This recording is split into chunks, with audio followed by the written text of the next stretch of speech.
Network. We are patients everywhere advocating cannabis evolution. With me, Kim Cooper, and my awesome joint host, Sir Steve-O in the house. Hey, doing great, Kim. How's your week been so far? I got my cherry pie and the sunset sherbet back in stock, by the way. Right on, right on. Look at that, Mr. Certified. Just like fucking throwing down. I mean, selling out, back on the shelf like in record time. Just I mean, like people that. loving that shit. The Terp sticks are just awesome. Yeah, got a lot of fans out there for sure. You got your sample, didn't you? I did. That's I'm going awesome. to need to do a reorder of that shit too because my son's is almost gone and mine's about halfway done. Well, I'll tell you this. I have a package already that I was building for you, so they just might find their way inside that package as well. Oh, well, now don't I feel special? You are. You are definitely special to me, for sure. Awesome. Well, I thank you very much for that, my friend. Very much appreciated indeed. It's a wonderful product and Thank happy to you. support because it is a wonderful product. I don't give support unless it's due. I don't do it for friends. I don't do it out Right? of the kindness of my heart. It tells the truth. Whether it hurts or it's loved, it don't matter. It's the truth. And yeah, the product rocks. It really does. Appreciate that. Appreciate that a lot.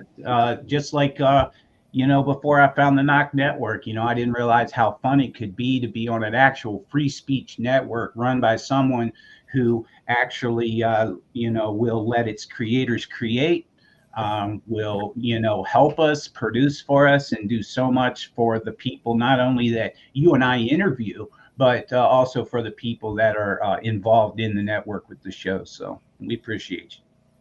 You're more than welcome. You're more than welcome. I mean, working for both mainstream as well as grassroots stations for over a decade myself in the industry, I know what it's like wanting to create and having so many restrictions and so many reins and rules and oh my god, I just wants to do my show, dude, let me do my show.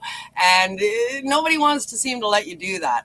So I thought, well, hell, I'm going to do it, and I'm going to let other people do it and invite other people to create their creations in this space, give you all a space to do it because y'all got some great shit going on out there and it needs to be shared. You need to have a true free speech and open forum platform, and that's what I tried to create here on the network. And of course this show, as well as a couple of others, are the flagships shows here on the network, and we invite creators of all kinds to come on in and join us and share your wares, man. That's right. And no better place to do it. I mean, if you want to be seen, we're seen. There's no doubt about it. It depends on the show and, things of that sort. And, but across the board, we have lots of eyes on us already. And in 2 years now is all it's been that you started your network? Not quite. We're coming up on our 2-year anniversary in about 3 weeks' time. We'll be on the air for a full 2 years in about 3.5 weeks from now. So yeah, it's been a journey and an experience, and I've been loving every minute of it. And no end in sight, not for me at least. Yeah, well, that's good. We've got Master Rochi now. We've got just all kinds of new stuff coming in all the time. I know you got some other stuff on the hook, and I'm just you're always grinding though. You sometimes need to relax a little.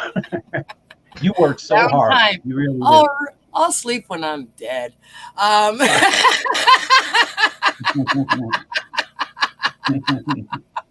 I ain't there yet, darling.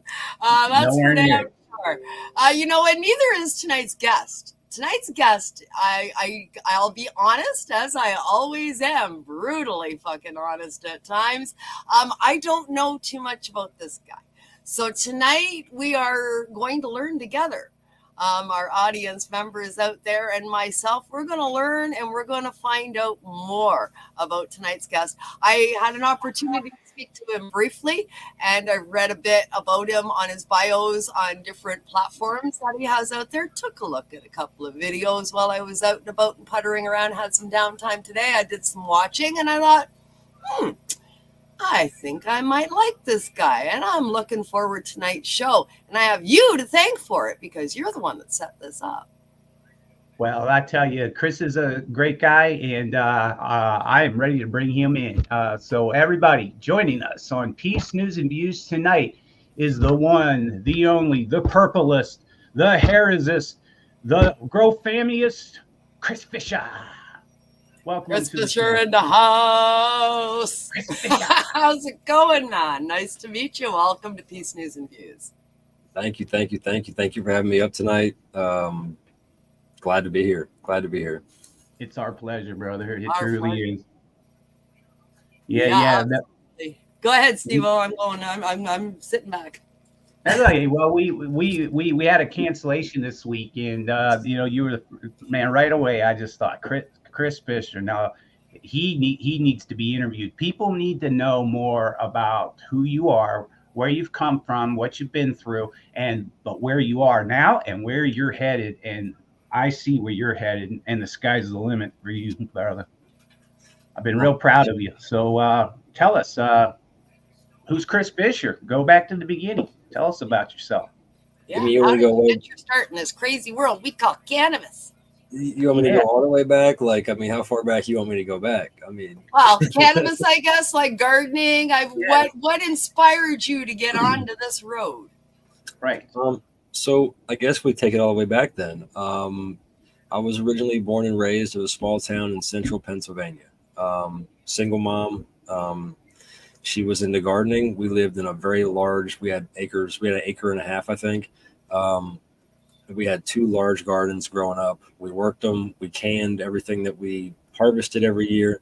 All about composting, organic life, and just that reduce, reuse, recycle lifestyle. Really, we collected food scraps in the kitchen. It went to a pile outside. We turned that pile several times a year.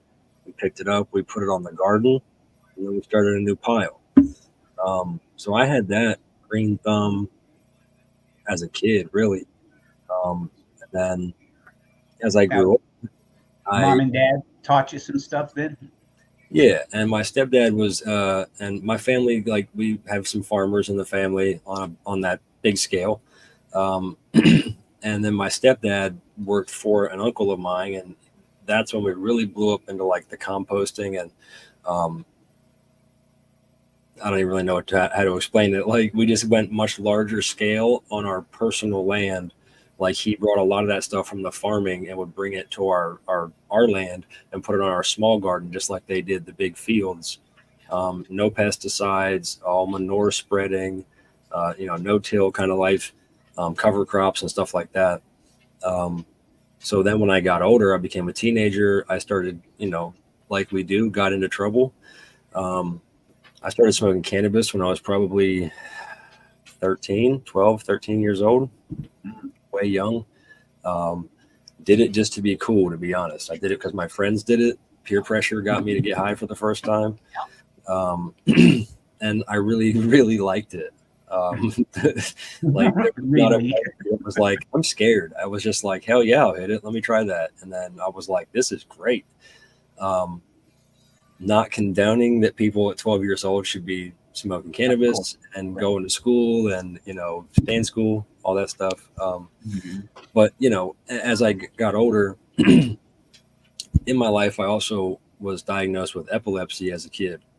And I had to take medication for that. Now, there's nothing set in stone or that can be verified or proven. But as I became a teenager and I started experimenting with cannabis, I also lost my epilepsy, and I no longer had to take medication for epilepsy.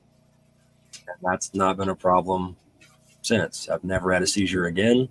I have an identical story that mine began in 1978, and I started smoking almost identical age, 12, 13 years old. By the time I was 14 years old, I was throwing my epilepsy medicine out the window, and my foster parents were freaking the fuck out.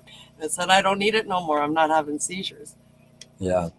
And No, it was mine fun. was actually, my doctors, my parents, they all knew I had to take the medicine, and then nobody knew I was smoking pot. It was just one day I went to the doctor. We had another EEG. They said the activity wasn't there. That my mom had said she hadn't noticed me having any more of these seizures. Um, and they were like, okay, well, let's start to wean him off the medication, see if it works. And I didn't tell anybody, hey, okay, well, that's cool. I'm gonna still smoke pot tonight with my friends. But I consider it to be the reason that happened. Cannabis Oh, is what 100%. now, 100%. I have no doubt. I didn't know that then, but know that now. You know what I mean? Yeah. Um, I've always had, like I said, a green thumb. I've always had a passion for growing, whether it's vegetables, flowers, cannabis. I've been in trouble by my parents more times in my life for attempting to grow weed in my closet or out back or in the front yard, you know, to a point where as an adult now, where we are more legal with everything, they're really they're encouraging me to do what I'm doing now. And they believe and support me now because I'm like, look, it's legal. It's legal now. And they're like, well, I mean, you're good at it. So Yeah. hell yeah. Good job. Um, Isn't that funny, though? I mean, the plant was taboo when the law said it was taboo. The law says it's okay. It's the same plant. But that only thing that changed is the man saying, okay, you're allowed now. And all of a sudden, everything is sunshine and roses. Mm-hmm. Yeah. Right? Yeah, It's the same plant. It's crazy. But yeah, and like I said, I dabbled growing. It's actually what got me in trouble as a later teen. When I was about 15 or 16, I got in big trouble because I got caught growing weed again, and they caught me smoking weed again.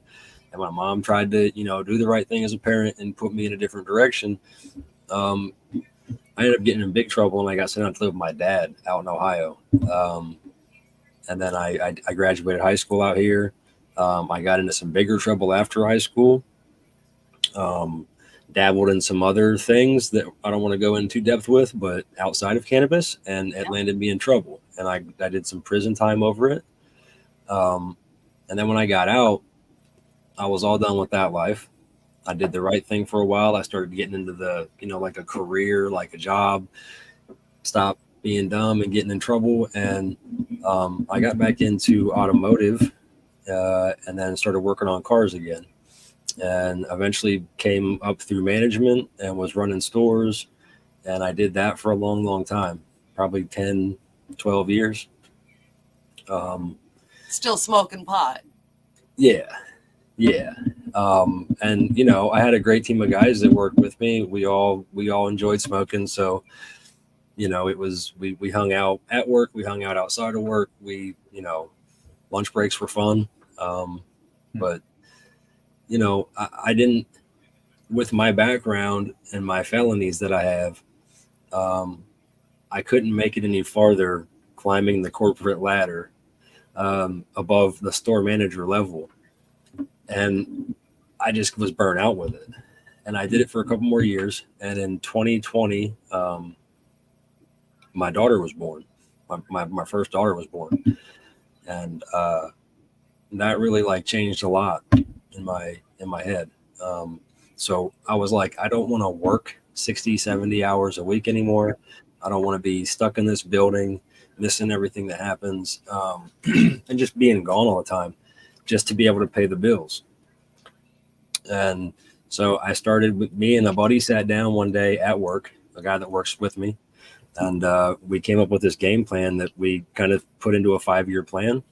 And that was to work hard and accumulate the money, whether that was going to work or doing the hustle and grind and side jobs or whatever. Accumulate the money, buy some land, and with this goal, create, a greenhouse environment where we can grow vegetables. I'm in Ohio right now. In Ohio, a year or two ago, the idea of growing cannabis here legally was not even an option. So in Michigan, it was though. And Michigan is 4 hours for me. So I started looking for land in Michigan. I made really good money, so I was able to put some money away over the course of a year. And I found a spot. Nice price, 5 acres, lots of woods, a big clearing. Sun moved across it just right. And I got it. I bought it and said, well, after I bought it, then it was like I was still going to work, and my boss was getting on my nerves every day, a little bit at a time. And I went to work one day and was just like, this is it, bro. This is the day. This is the day I'm going to be done. And it was. And I packed up my stuff and left, and then just made the drive that coming, which was this past spring in 23, that I had to really make something happen.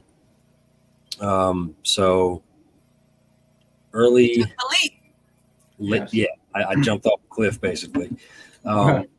In late 22, I think it was, I had been watching Crow Fam and Fam Friday for the previous like year before that, of like through 22. Mm-hmm. And I was watching I was watching one of their Fam Fridays one night, and at that point they had a live like almost every day of the week, every 3 days. And I was like, man, you guys should have a show on Tuesday, call it like Team Talk or Talk Team Tuesday or something like that. And Ash actually put it up on the screen and was like, yeah, that's a great idea. Let's talk about that.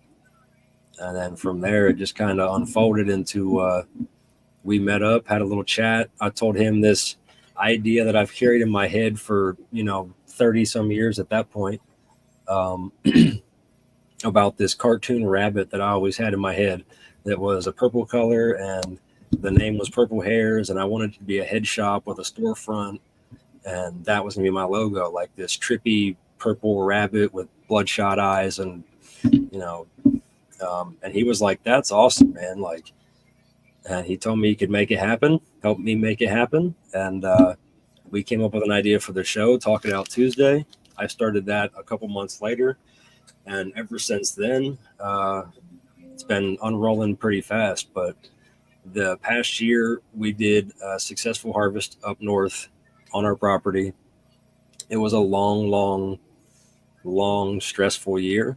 A lot of learning curves, a lot of speed bumps that we didn't anticipate.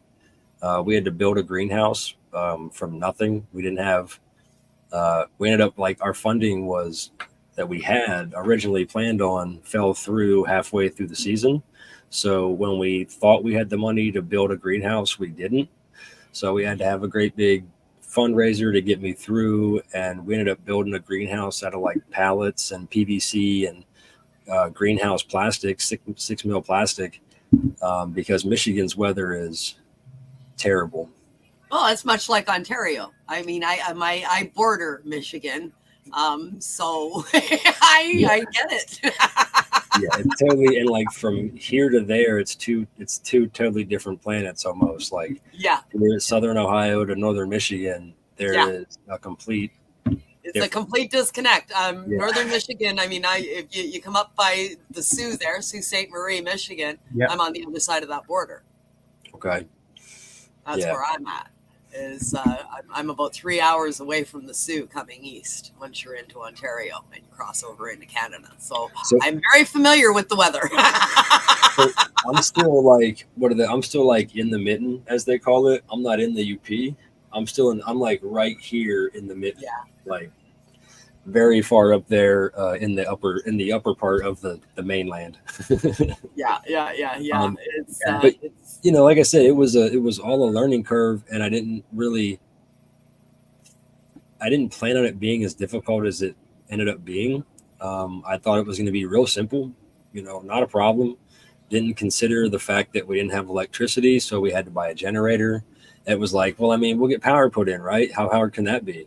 Oh, yeah. We'll just get water. You found out, right? Yeah, we'll get a well. We'll have that. It's easier. No problem. I mean, how expensive can it be to get a well dug, right? Yeah. Found out that I blew the whole load on the property, and there wasn't really, and the camper to stay in while we were there, but there wasn't much money left over for anything after that. Maybe gas to get us back and forth the rest of the year. You know, we were good to go as far as if we needed to buy the plastic or soil or nutrients. And again, when we first started, we thought we still had the bank account that we had. That ended up falling through on us halfway through the year. But, you know, we just improvised. What do you do when you face a challenge? You just figure out a way around it, right? Yeah. We knew we wanted to do rain collection to help save us, you know, water. We had to have water to water the girls and to water everything. So luckily, when we bought the property, there was like a 12 by 14 shed already sitting on the property. Had roof, shingles, it was finished, it was already there. So we went and bought some gutters and some downspouts and a 300-gallon water tank that we had found off of Facebook Marketplace up there. Rigged it up to the back of the shed.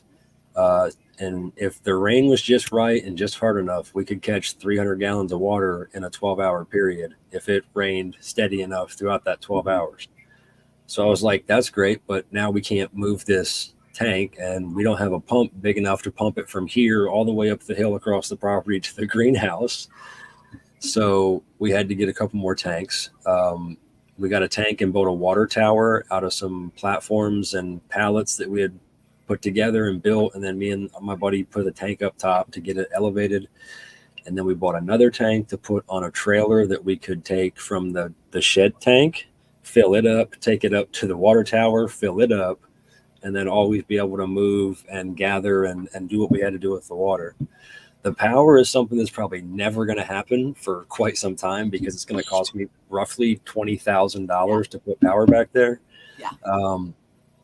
And I'm good with the generator. Big lines, and they dig it under, or they got to put posts, and there's got it's a huge fucking deal to get power somewhere that doesn't have lines. So, they have lines out across the street. But now they got to bring it over, and they'll charge you for that. Because the power's across the street, but on this side of the street, there's the properties that are all like 2.5 acres out along the road. And then my property sits behind a 2.5 acre property and is 5 acres. And I have an easement, which is my driveway through this guy's property to get to the road. Yeah. So in order for me to get power, I have to buy another easement. They have to, and if I have to have a basement foundation and a well and a septic first. Yeah. And then it's like $2,500. But if I don't get the other three things, it's $22,000. Yeah. And solar was, like Tim mentioned there, solar is an option, but it's pretty pricey too. So we just use a generator. We've got a big beefy dual power generator that we just bought last year. On a 5-gallon can of gas, it'll run, I think it's 7,800 or 8,000 watts or something like that, for 12 hours. So solar is definitely an amazing option. I can speak to solar because we're off grid here. I'm completely off grid. I have no lines coming in. I don't have hydro here either. And we have solar, and we use a generator backup power to charge our batteries. The biggest cost with off grid is your batteries. That's where the money lies, is the batteries. The power cells that hold the charge is where you're pouring out your money. The newer ones that they have out right now, you're looking at around $5,000 to $6,000 for a single battery. And I mean, it takes 2 of them to run a 1-bedroom, 40-foot mobile home. Yeah. So if you're hip with the, have you seen like the Tesla, the Tesla walls and the Tesla roofs? Yeah, the power wall. Yeah, and how they can do the roofs, the roofs and the shingle systems and everything now too. Yeah. So, that's kind of what I'm looking at. Like, the property is owned. I own it. Like, there's no money owed on it. Like, I bought it straight out, cash money. It's mine. All I owe on it is taxes. So the goal with the property is to make it eventually a place for us to move to and live long term, but also it's a lot of woods right now. We're gonna have to kind of probably eliminate some trees and open up the opening a bit more, but we're trying to create some kind of like a I guess we use the word homestead, self-sustaining. We're just kind of back there. And that's why I like the idea of not getting power yet, because I don't know that I want to. Don't bring those lines in, man. Don't do it. Yeah. So, and I there's still ways that you can, you can have the well and the well pump that's ran off solar, and you can run everything. But eventually I think a Tesla system, if I'm at the point where I'm going to finally start building my house back there, then that's probably the route I'm going to go. Yeah. But we looked at the power wall too. I really wanted one. The fucking price, man. It was like, I mean, we got 2 batteries, and I paid like less than a quarter of what I would have paid for one of the nodules on a power wall, right? So it was like, it wasn't feasible for us at the time. But a lot of that too is because I'm in Canada. I would have had to have it shipped up from the US, and then the conversion system and all of that. So it was out of reach for me here in Canada.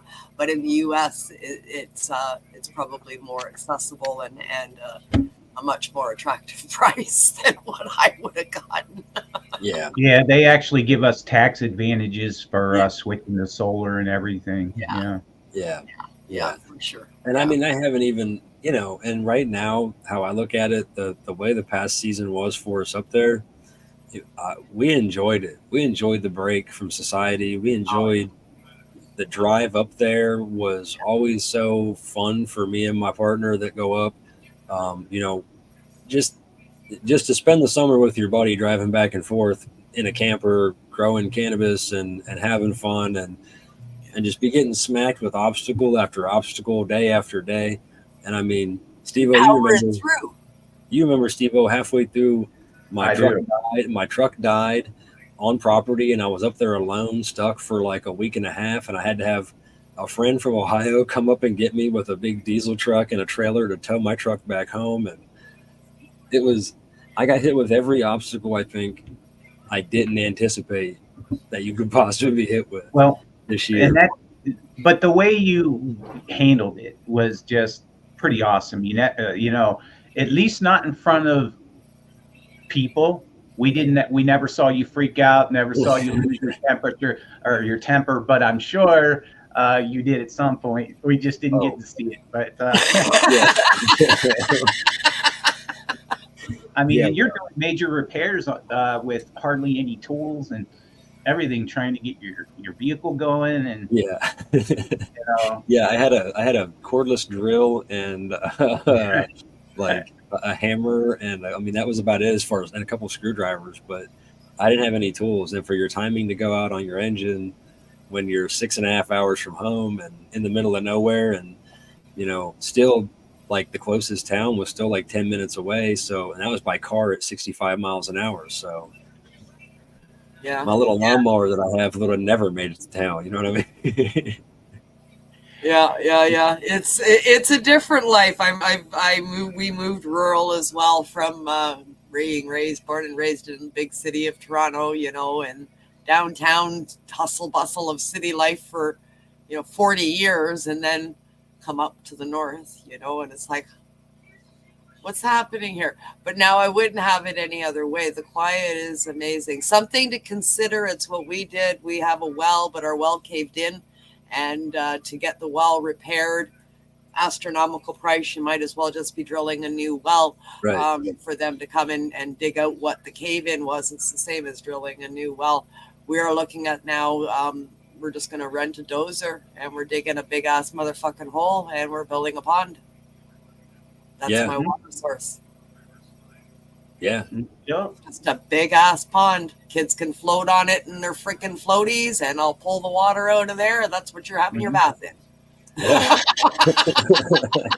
Well, Chris, to fund your electrical problems, selling some of that timber that you have on your property may help you finance that. You need to clear some out anyway, you said, right, for your house. Yeah. And we thought there's 2 ideas we're tossing up for this spring, or we're trying to plan a trip back up again. Like, it's covered in snow right now. I've got trail cams that are mounted. I get pictures every day from up there. So the snow on the cutoff stumps is starting to melt down finally. So it's a good sign. But we're trying to get back up there and possibly talk to some of the logging companies that are around on the street that I live on, and just let them come out and walk and see if there's anything out there that they want, first of all. If there is, then let them go ahead and do their thing first. And then 2, I'll get paid on that. You know what I mean? And then also to build something more solid this year, we're thinking about cutting down some of those trees that we don't want again, and making like our own lumber to build a solid structure for our greenhouse, like the knee wall out of timbers, or the post that we would put in the ground, that we would set in ground for our corners, and how we build our knee walls off of that. Utilizing some of that timber from our woods with a chainsaw mill, and making some of our own lumber instead of having to spend more money. I mean, we spent so much money on experiments and test runs and trying stuff and then taking it back because it didn't work. And it was a struggle for real, but learning curve, right? That's what it is. It's a learning curve. I mean, this is what happens when we embark on a new enterprise or a new lifestyle. Yeah. And now the whole thing that was just an idea and a dream is a little more official. Throughout this past year, I was able to actually get the name to an LLC. I was able to buy purpleharez.com. I'm still building that right now. I don't really know what I'm doing with that. That's a struggle to build a website if you've never done it. It is. I've got some friends that are willing to help me out, but we're going to get that done hopefully throughout the rest of this winter, to where we can have some swag and some merchandise up real soon for people to start buying if they want it. And also a place just to, there's lots of places to get a hold of us, and we've got a lot of ideas that we're still unfolding and coming out with, but it's all just. Wouldn't it be badass to get a shirt like this? Now that I fucking want one. He's got a I gotta have one. I gotta have one.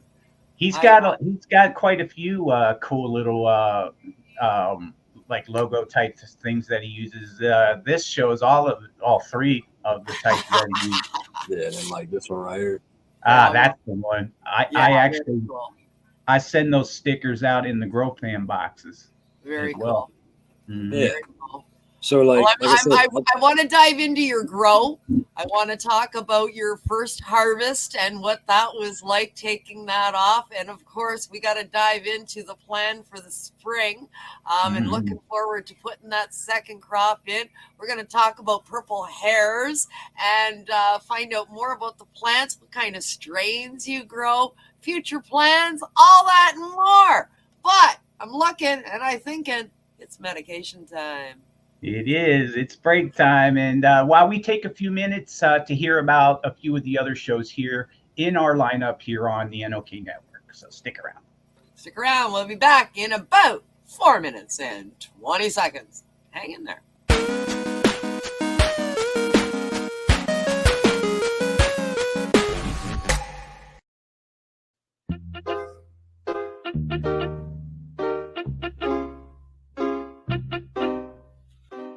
Yeehaw! Knock Network presents Ganja News Update.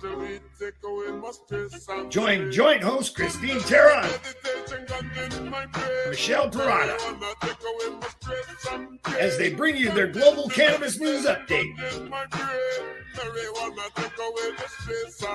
Catch the Ganja News Reporters Weekly on Mondays at 8 p.m. Eastern Time as they cover cannabis news from around the globe in this 60-minute video news podcast.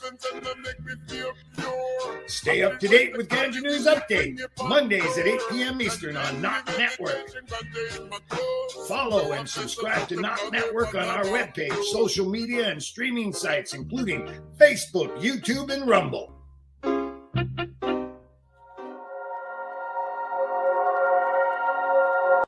Are you a Northern Ontario resident searching for credible information on cannabis as a medicine? No Sir is here to help. Established in 2013, Northern Ontario Cannabis Education and Resources is here for you. No Sir Director Kim Cooper brings you 45 plus years experience utilizing cannabis as a medicine and is spreading the education across the North. Activism, resources, referrals, and more at No Sir. Don't be a jackass. Say no sir to cannabis propaganda with No Sir. Find us at www.nocer.ca.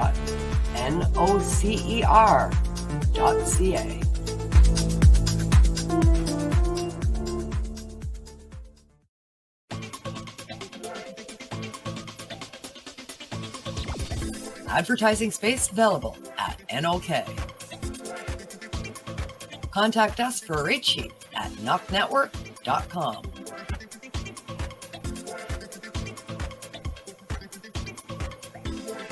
Send us a message on our social media platforms or email us at info@noknetwork.com.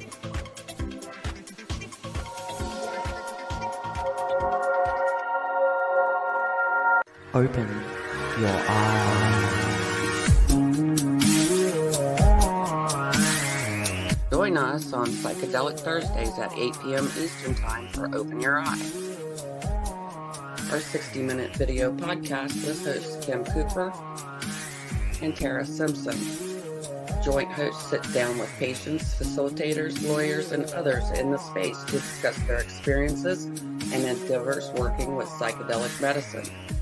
Tune in weekly to Open Your Eye at 8 p.m. Eastern Time for all your news and information from the realm of psychedelic medicine here on NOK Network. Follow and subscribe to the NOK Network on our webpage, social media, and streaming sites, including YouTube and Rumble.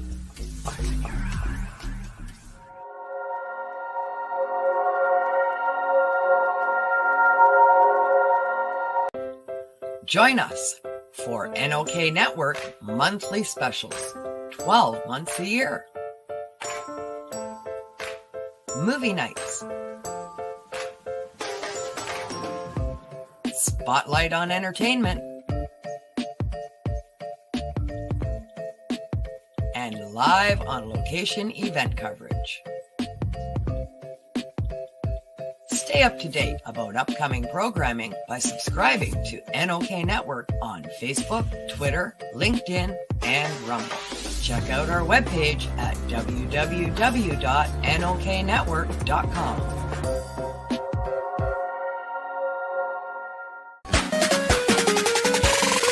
Now we get back to the regular program.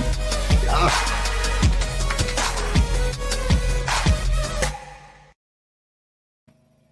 And we are back from our medication session here on Peace News and Views.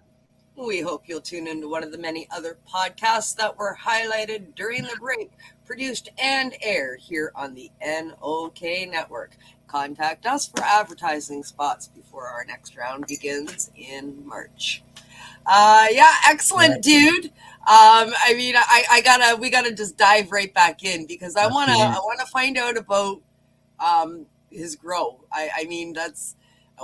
What strains, how was his harvest, how many did he grow, does he have bigger plans? Let's find out more and bring Chris Fisher back in. Absolutely. I'm filled with questions, man. I'm all about the grow, right? I've been growing cannabis. I grew my first plant in my foster mother's backyard in 1979 after the doctor approved of my use in 1978. So I'm always immersed in people's grows and, techniques and, things that we're doing because, man, this has been quite the journey. It's been quite the evolution. And every time I talk to a grower, even me, after all these decades, I learn something new every single time. Isn't that something?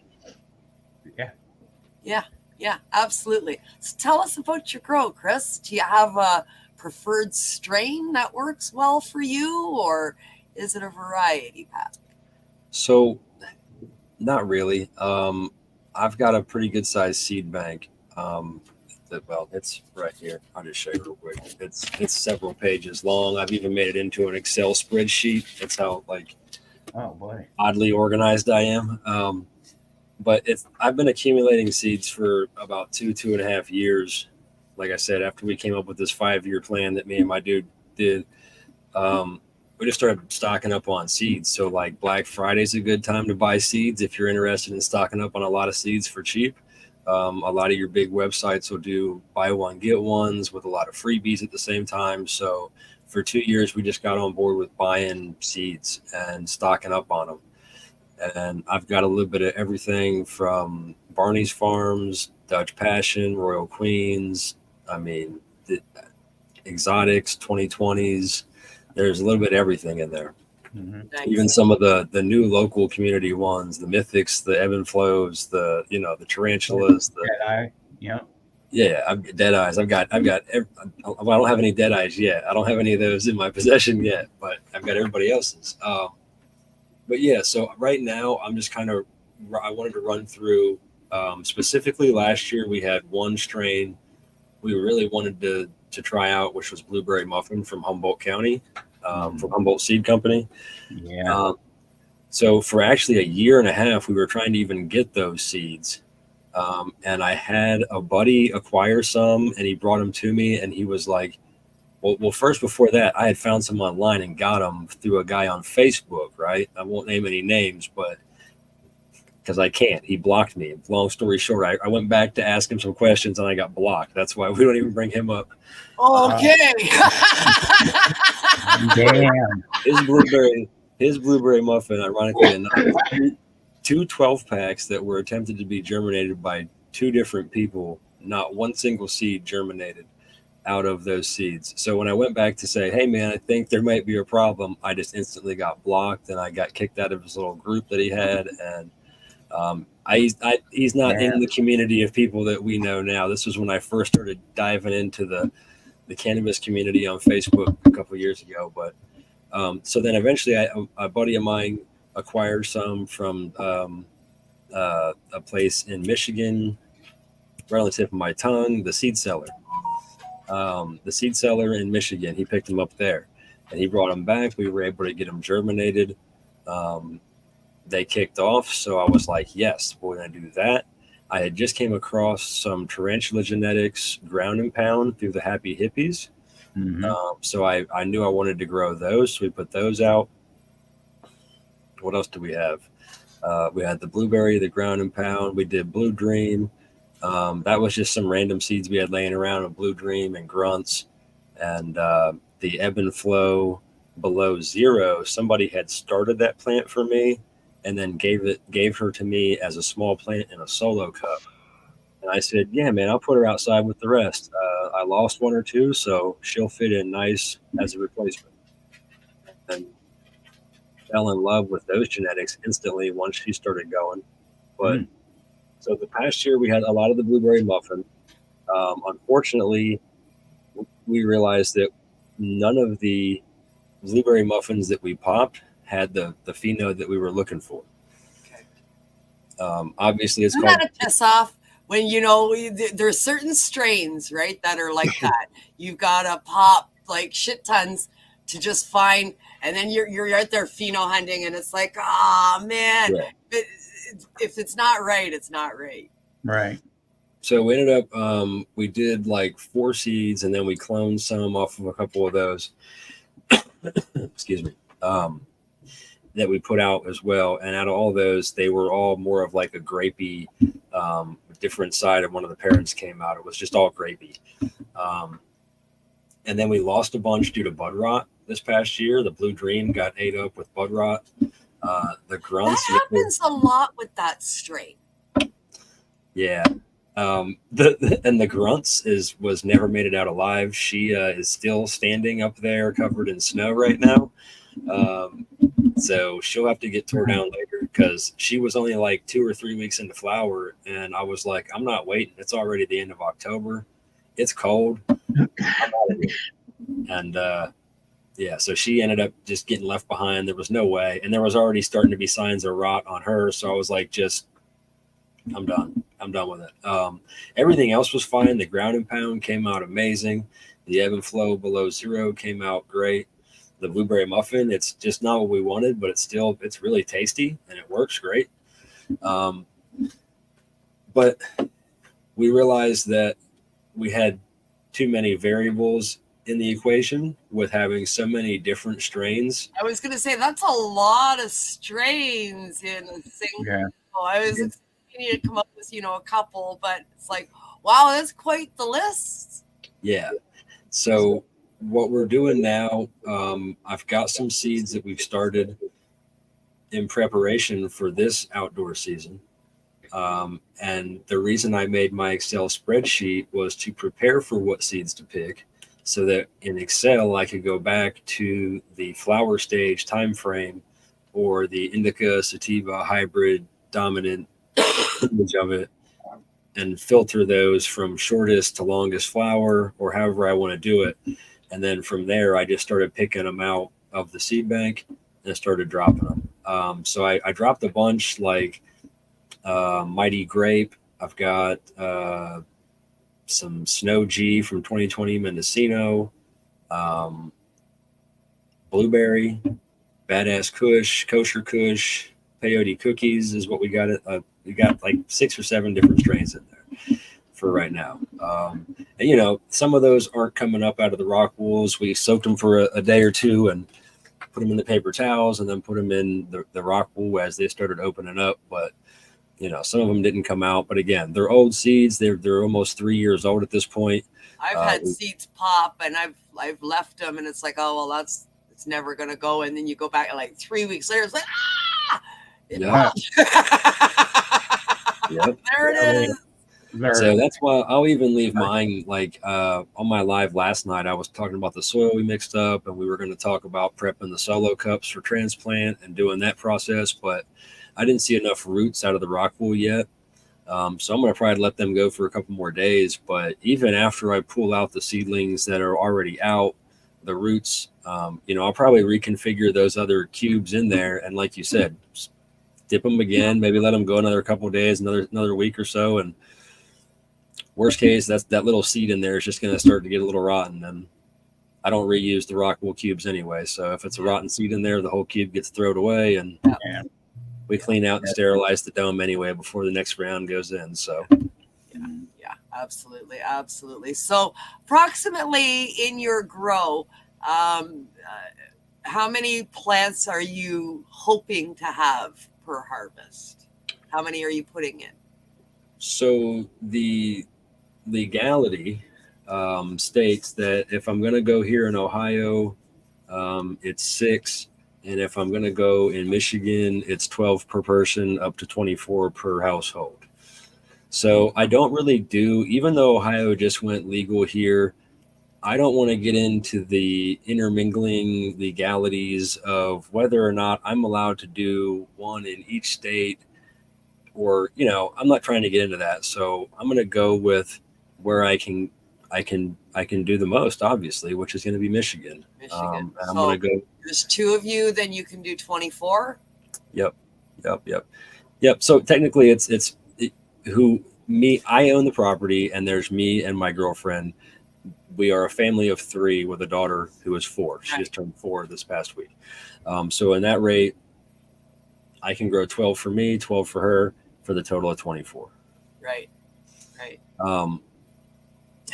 Now, if you ask around the community, does everybody stick to that number in the area that I'm in up there? The answer is no, honestly. Well, of course.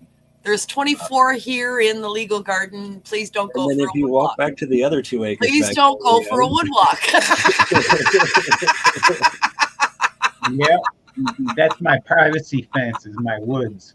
Stay out of them. I have 150 acres, and I have 30 acres cleared. I have 120 acres of bush that has many clearings throughout that 120 acres. Yeah. Nobody goes for woodwalks. So, I got to meet a lot of people from the area up there this summer while I was up there. Because we would go up there and stay for me and my buddy would go up for 2 or 3 days and come back home for 2 or 3 days and hang out and do my live and then go back up. And then there was times I went up there to stay for myself for 2, 3, 4 weeks at a time. Yeah. And, we would get out and go to little local restaurants and gas stations, and we mingled and met up with, quick short story. I bought a grow light in a little town called Adrian, and they have a store called the Adrian Indoor Garden. And then where I'm at now is a town called Roscommon, and they have a store called the Roscommon Indoor Garden. So I thought that was amazing. So I stopped in and started talking to the guy and told him what we were doing, who we were. We just bought land. Hey, we just had these cool stickers made. Do you care if we drop them on your front counter, see if anybody wants to take any?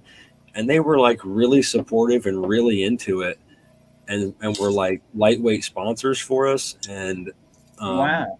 started donating stuff for us to give away on the lives for shouting them out, and was really helpful with not only sponsoring our show but giving us awesome discounts for the relationship that we had, and just understanding the situation we were in as new growers up there and trying to get established a bit and not go bankrupt or broke the first 3 months.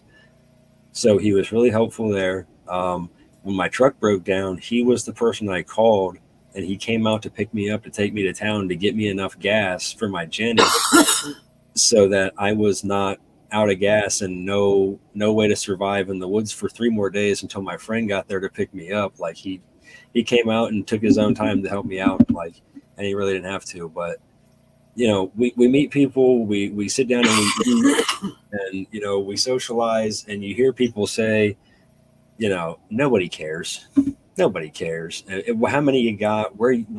As long as you can't see them from like the road, and it's at, they're not like flying over looking. They're not going door to door with the militia asking for a plant count. They're not. That's how it should be, really. But I'm going to stay in my legalities because I'm trying to do. The cannabis for me is a way for me to right now get kind of rolling, if you know what I mean. Yep. To where I can move into the big thing that I'm doing is greenhouses full of vegetables, organically grown, seasonal items like your poinsettias for Christmas, your pumpkins and gourds for the fall holidays, and your bundles of corn for your front porch. And then in the spring, you can come to me and buy your organically started tomato starch, potatoes, all the goods that you want to get, including flowers like sunflowers, petunia, all the decorative flowers and stuff. Nice. Too. So, because you'll know what your local area is looking for, and you'll be able to specifically grow what they need. That'd be great, man. Yeah. And what I really want to get into is this season we're going to really get big on the vegetable portion. So last year it was all cannabis. Yeah. I didn't even do a vegetable garden here at home in Ohio. I spent all my focus in Michigan doing what I was doing up there. So this year we're going to do the vegetable garden here while we do the vegetables in Michigan, and we do the cannabis in Michigan. And we're going to try to get then into like the local farmers markets this year and set up to sell some of our produce and get our name out there a bit in the farmers market world.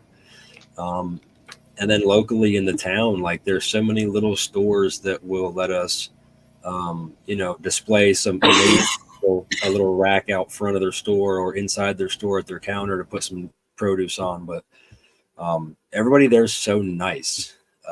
That's the craziest thing. It's like when I come back home to Cincinnati, I'm easily agitated by people. And I'm ready to go back to Michigan. Yeah. I'm ready to go back to the little town where like there's nobody's mad, everybody wants to just stand and talk to you in line at the grocery store. Nobody's in a hurry. Northern Michiganers are honorary Canadians. Yep. Yeah. And Chris, you've always been the type of guy that you give the energy, you give the energy that you're given, and you like to be nice. You're just an all around decent guy in every way. So when you get around nice people, I can see you just cheesing it up, being in your glory, just talking to people and You know, that's your realm, and don't. And that's what I was thinking just before you said that. Was Your brand depends on meeting and knowing you, especially. I think that once people meet you, talk to you, get to know you, you have this personality of I want to buy from you. He's You know, got the nice guy vibe. Right? That's what it is, Steve-O. That's exactly what you're saying. And I mean, I feel it through the airwaves here, you know, sort of a thing. Yeah. You know, I mean, it's that aura. Well, I'm glad I don't have Jerry.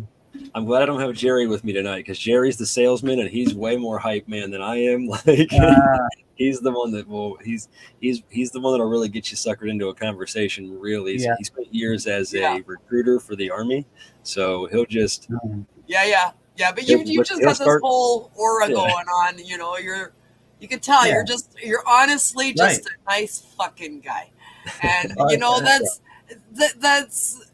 so nice, right? I mean, who doesn't like nice? Everybody does, right? Everybody likes nice. Yeah. It's nice to be nice, and it's nice to have nice around you, right? I appreciate that. You belong in Michigan, I think. I appreciate you get what you we're trying to get into. We're trying to get into the farmers markets. We're trying to expand the vegetable game this year, and just have another. You know, as far as the cannabis goes, me and my partner Jerry, we've been growing cannabis for a long time. So all we had to do was figure out the learning curve of Michigan outdoor as compared to Ohio outdoor, or, you know, indoor, period. And really the only difference there is massive humidity and shorter season. So we learned that curve this year. We know how we're going to attack it this year with that. And now the only difference is we're going to put up some raised beds. We're going to start our composting bins early this year. And we're going to incorporate a lot of that into our raised beds as we build our layers and stuff. And that's where it gets into the organic gardening. You know what I mean? We're using, we're building raised beds, and we're layering with logs on the bottom, and then small branches, and then leaves from the woods and grass that we're cutting from our plot. And then we're going to put compost and wood chips and stuff on top. And we're going to incorporate some animals, hopefully not this year, but maybe next year, maybe some chickens in a run and a coop in a run that we can move around the property and get some of that manure for in our bed stuff. And also, but we don't like chemicals. We like to do it all natural. You know, this past year we did use bottled nutrients on the cannabis because we weren't prepared for a living soil situation and 65-gallon pots for outdoors. Here in Ohio, I dig a hole and stick it in the ground because we've been building this soil for 12 years right here. But up there, you dig down about this far, and that's all the soil you have. And then it just gets whiter and whiter and whiter sand as you get down deeper and deeper. Oh, you got sand there. Here it's clay. Mm-mm. I'm in the clay belt. I got about that much soil, and then it's clay. Nope, just a bunch of sand. So, you know, that's why we kind of like the ideas. We're not even worried about that. We like the ideas of having to build raised beds because we want to know what's going in it. And whatever's touching the ground, whatever's out there, it's going to come up into all the microbes, the beneficials that are out there is going to come up into the box, as well as what we're adding to it through the source of composting and through the compost that we're putting on it from our compost piles that we're turning, which we know everything that's going in it. It's all greens and browns and food scraps, and, you know, from the earth back to the earth, and what you're smoking is healthy, basically. You know, that's the beauty thing. You know, when you live like you do, you're obviously already probably eating healthy, so that the things you're consuming and your family is consuming is already like the non-GMOs and the organics. And I mean, so your food scraps are hopefully not McDonald's, you know. I'll be 100% honest with you, Kim, and Steve-O can verify it. In the many, many years of working in the automotive service industry, our diets suck. It's terrible. Yeah, they suck. I'm so disappointed.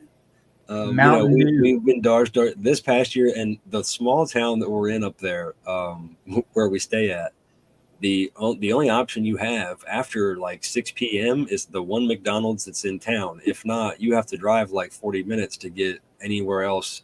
Or you can cook. Yes.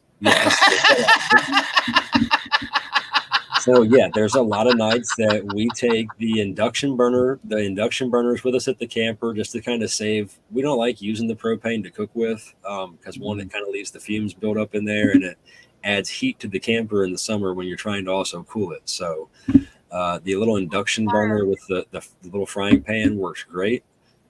We tried the fire thing, and I've cooked on a fire for many, many years, but Jerry was like, I'm going to cook this. I got these pork chops and these potatoes all wrapped up. And I had bought this thing, the tripod thing that you hang over the fire, and he couldn't figure it out. And everything fell off into the fire. It made him mad. And then we introduced the induction burner into the camper, and he was happy with that. So Find yourself an old shopping cart, tip it upside down on top of the fire. You got yourself a nice big ass grill. There you go. I like it.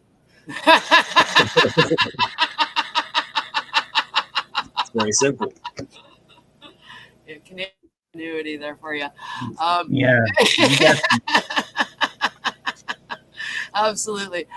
Yeah. So you're gonna downsize on the amount of strains that you got going in now, and I guess certain strains do better in certain areas. And I know for here I'm a little further north, so even a little bit colder and perhaps a little bit wetter. For us up here, strain related is everything. I cannot grow a sativa because Correct. I do not have the grow season. Correct. There's no way. It's not going to finish. There's no way in fuck it's going to finish. And so there's no short point. season for sure. Yeah, there's no point in growing a sativa, no matter how early you start it. There's no point in growing a sativa here. But there are some hardy strains out there that I've harvested in the snow. I've been out there in my winter coat and my boots and shaking the snow off the fucking plants and got my saw and okay, it's harvest time, move the snow out of the way so we can get her down. There's some really hardy strains. Northern Lights, for one, is great in the cold weather and very resistant to the wet. Yeah. Find that strain related is with climate. Yeah. So, like I said, the Mighty Grape is, if I'm not mistaken, an 80 to 90% indica, if not 100. I'd have to check my list. It's 80 to 100% indica. So it's got a short time. The Snow G is like a 49 to 59 days. So it's done by like late September, first week of October. So that is still perfect for me in Michigan because we still had plenty of time to go at that point. But at the end of October, we were starting to get scared because we don't have heat in the greenhouse or anything. So we had heat in the camper, but it's not any way to get heat into the greenhouse. And as you know, as those temps drop in a greenhouse, the humidity goes up. Yeah. We had big problems with condensation building up inside the greenhouse, which was not helping keep the moisture off of the big buds. When you have plastic over it and it condensates and the condensation builds up, it'll just drip. And if there's a bud right below that, it's a constant drip of water every few minutes right onto that bud. Man, it'll eat the whole bud up. So yeah, like the Snow G, the Humboldt Afghani is one that we were looking at doing. That's a heavy indica for 50 to 60 day flower, mid to late September with an above average yield. So the Kosher Kush, I think, was another one that was a short flower. I have to dig through this whole list and look back at the pile, the dome over there. Like the Purple Punch is a 90% indica, 50 to 60 days, second to third week of September. Peyote Cookies is 95% indica. That's in the dome, 55 to 60 days. The Blue Cheese is in the dome. That's an 80% indica, 52 to 57 days. So we were trying to stay around that 50, 60 day, really no chance of it being much longer than that. That's my hubby's fave is the cheese. He loves the cheese strains, anything that's got to do with the cheese. I see we're going to have you back on because I can see how quick this hour went. And I have so many more questions. We're not going to get to them. Isn't it fascinating? So how does that work there for you guys? Are you allowed to sell your products? Are you allowed to extract your products? Are you allowed to make cookies and sell your cookies? Or are you only allowed to grow? Oh, so I mean, for us, I can't. So like in either place, wherever I wanted to do this, I'm not allowed to. I wouldn't be allowed to sell anything. I wouldn't be labeled as a caregiver or to grow for anybody else in any way, shape, or form. I haven't even looked into those options. I would love to be a caregiver for some folks up in Michigan if the opportunity was there for me to do so. If rec goes the way we want it to in Ohio, and I decide to do it in Ohio, I would love to have caregiver patients that I'm a caregiver for in Ohio. I don't want to go down the rabbit hole, no pun intended, but I'm not a big fan of dispensary flower, and I'm not a big fan of dispensaries serving medicine because I'm with you. Dispensaries are a corporate thing, and anytime the word corporate is in the company name, yes, oh man, you just made the best thing for you. So I don't want to jump down that rabbit hole, no pun intended. But I'm with you. Yeah, I prefer if you're getting this as medicine, it should be grown as clean and safe and healthy to ingest as possible, whether that's smoking the flower, ingesting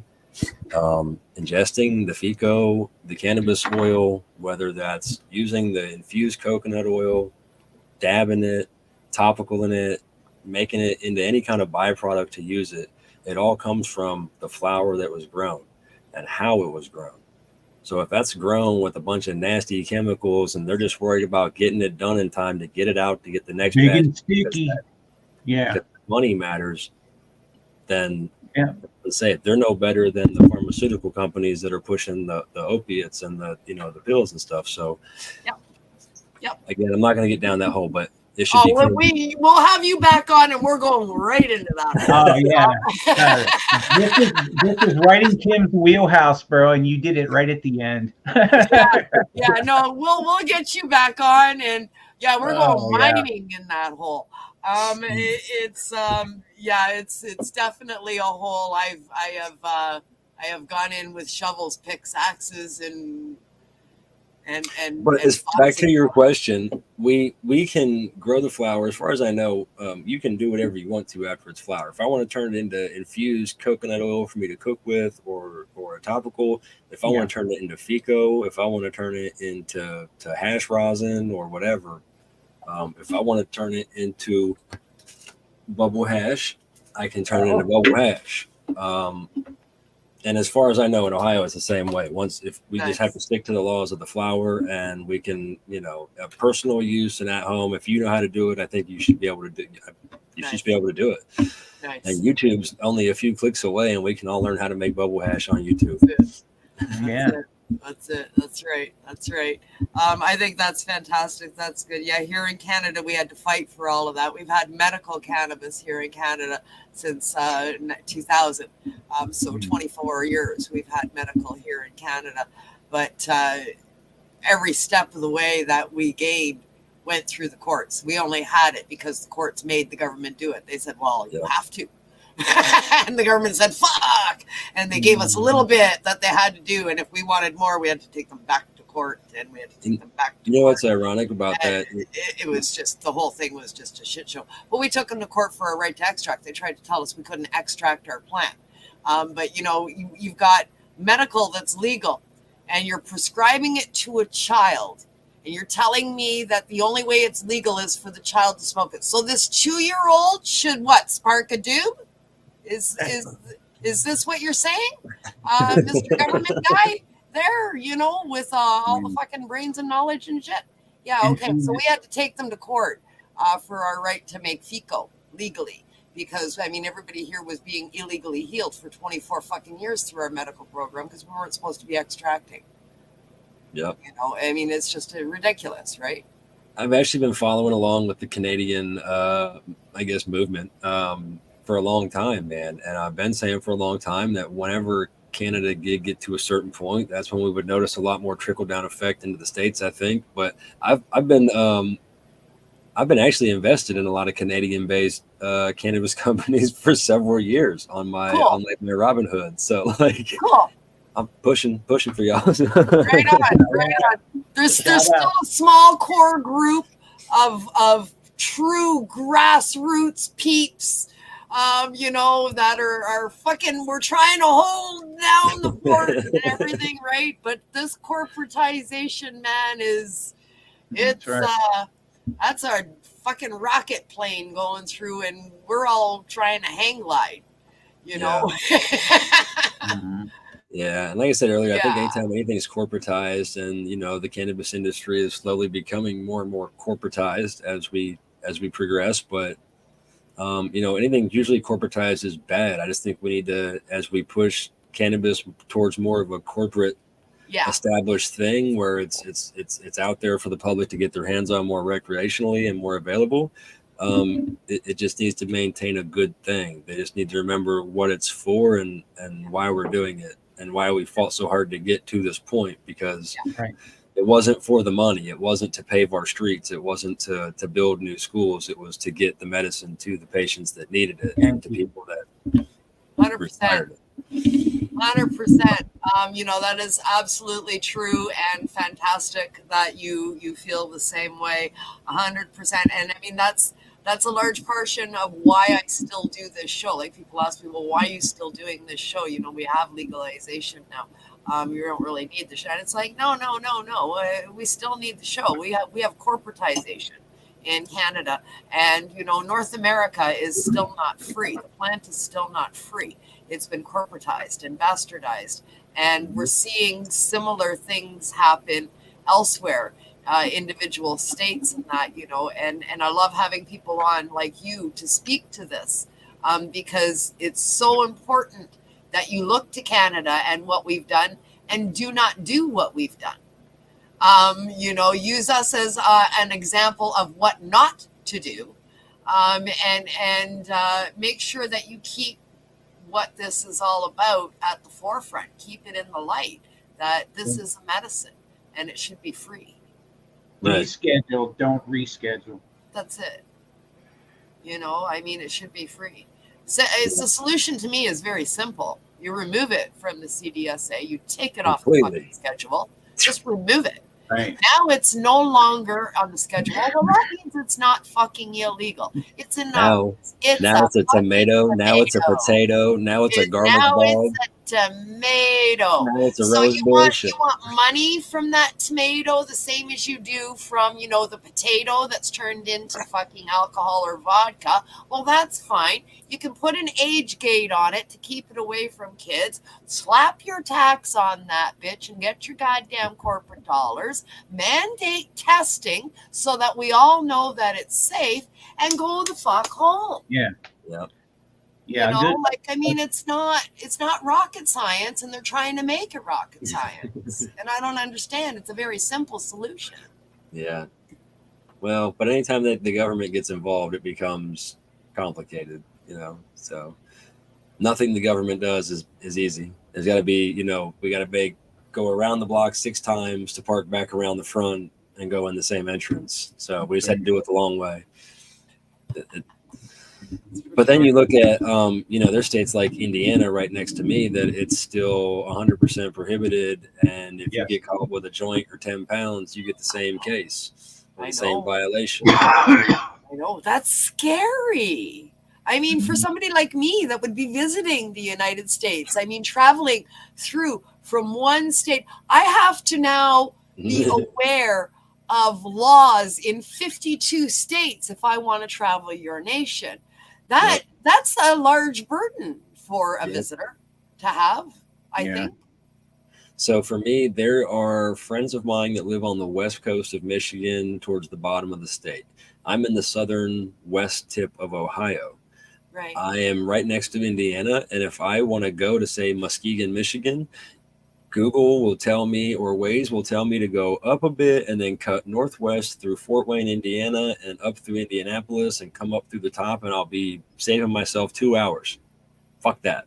I'm going straight north, and once I get into Michigan, I'll hook a left and go west, and then I'll hook up and go that. And because you can't go into those other states, or you could risk being arrested. And Indiana's on the hunt for it. They're actually hunting for you. They're hoping to catch out of state people coming through like and they're that. looking for them right up there in that top right corner of Indiana at Ohio and Michigan to catch those people that are, man, we can jump right through right there real quick. And they're sitting at every crossover in Indiana looking for you with an out-of-state tag, with a headlight out or a window tint too dark, and they're going to get you. Why? What? Like, why? Why do they need to do that? I don't understand it. Because for me to just cut through South Chicago, in order to get to Michigan, I have to go through that little piece of Indiana right there. And oh boy, they'll just sometimes just be lined up. I used to travel that, and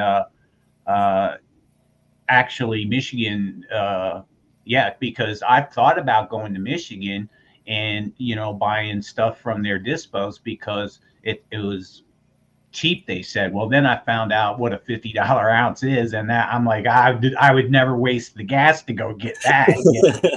So, but yeah, that was one of the things I had in my mind, though. I was like, I'll be one of those guys cruising down the road. They take one look at me and go, that guy's got weed. You know what I mean? Yeah, I know. Some of us just have a fucking neon sign on our foreheads, right? Yeah, and I mean, I tell you what, when we make our trips back and forth, I know they don't smoke and drive, whatever, but we're with it on the way there and on the way back, just to take it with us and to take it back home with us when we're traveling. So, I'm never been stressed about making the trip between Cincinnati and Roscommon, 6 hours, whether I'm going to Detroit or Roscommon, Muskegon, wherever I'm going, as long as I'm in Ohio or Michigan. But if I have to hit that tip of Indiana, I would avoid it at all costs. And I don't think I've ever been so nervous to get into Michigan. I feel much more relaxed driving around Michigan. Say I'm taking a couple of joints with me on the road.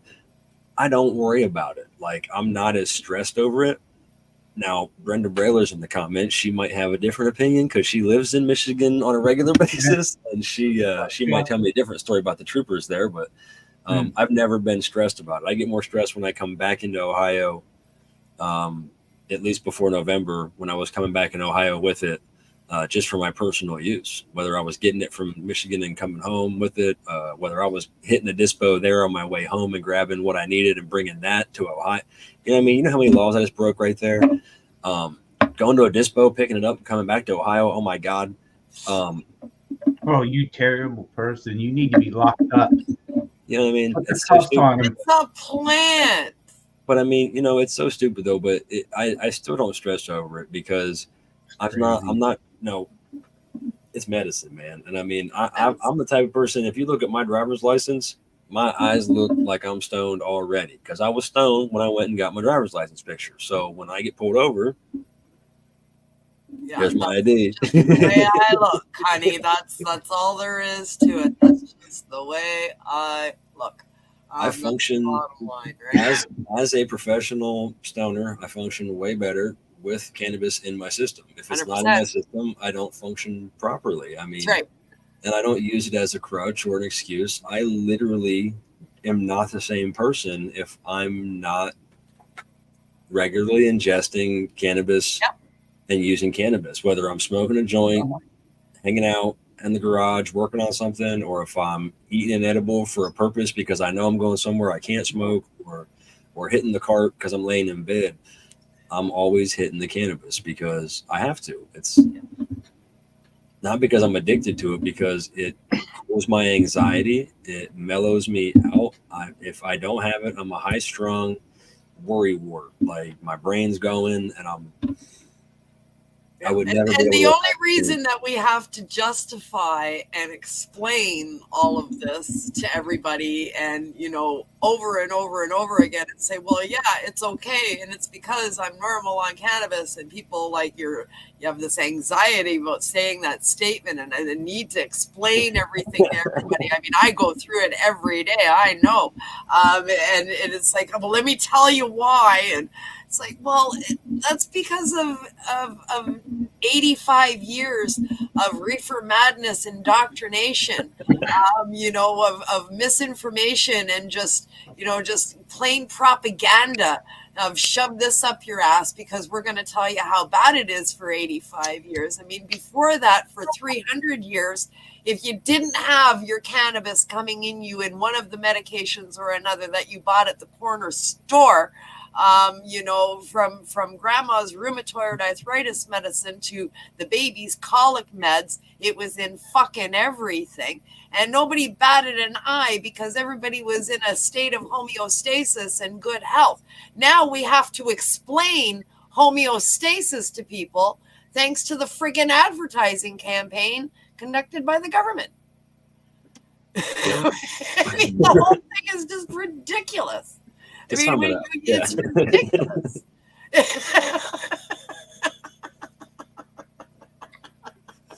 Yeah. I tell you, I get going sometimes. Anyway, I digress. I apologize. I just get all worked up about it. And it's because none of this should be, I mean, the plant literally creates a state of homeostasis in our bodies. It makes us well, and we're supposed to be ingesting this plant from the beginning to the end of time. And 85 years of propaganda has just put all of this on its head, and we're slowly trying to catch up with help from people like you. Well, I mean, I always say, like, you can't. You got to think of it like this: like 10 years ago compared to today, it's way different than it was compared to the 10 years before 10 years ago.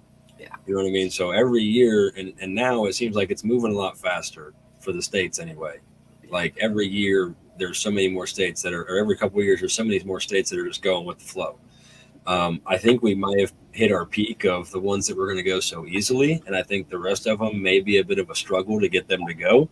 But I feel like we're at a certain number of states so far that has already teetered past the 50% point,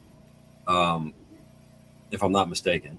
And all it takes is the right amount of states in numbers to continue to say it's a good thing. And at that point, like everything else under this great nation, it's a majority rules vote. Yeah. So then if a majority rules votes under a federal vote, then the federal level has to change it also, correct? Yep. That's from my understanding, but I'm not American. I haven't studied American law, but I have heard that discussed. So as every state continues to go, not just medical, but we have to wait for every state to go recreational. And as every state goes recreational, as we hit that 3/4 of the total of states have now said, we agree that this is a good thing, then by law, federal has to change their thing because we say so. Yeah. That's how we wrote it. Majority rules sort of a thing. Yeah. Yeah. Majority rules. Well, that's why it makes you like the quote unquote United States, because you're supposed to stand united with one another. Right. So once you get that threshold, then that's the way it's supposed to play out anyway, I think. But that was the intent in the beginning, right? But yeah, it's interesting the way it does play out down there. We're watching it closely here on Peace News and Views, as well as a few other shows. But I mean, it's a big snowball going downhill fast at this point throughout the United States, and it's getting greener by the second. Absolutely. Yeah, 100%. Final thoughts, Steve-O? Well, I've been watching Chris's progress since I've known him, and we both do shows together on Grow Fam. Shout out to Grow Fam. And I can tell you that he's always supported me. He's always been there anytime I've ever needed anything. And personally, I know him as a good guy. Another one that I think that you guys should follow. Everybody needs to go to Purple Gardens and join our group. It's not ours, but I'm in it, is what I'm saying. But go check it out. But he's going to shout all that out. But anyway, Great interview, man. I tell you, it's easy to interview somebody that knows what they're talking about. And you talked about all your experiences so well. And we really appreciate you. We're going to have you back on again for sure. Yeah, I appreciate absolutely. it. 100%. We appreciate you coming in and for filling in. We have reached that portion of the show that we like to call shout out time. It's time to kill the chickens.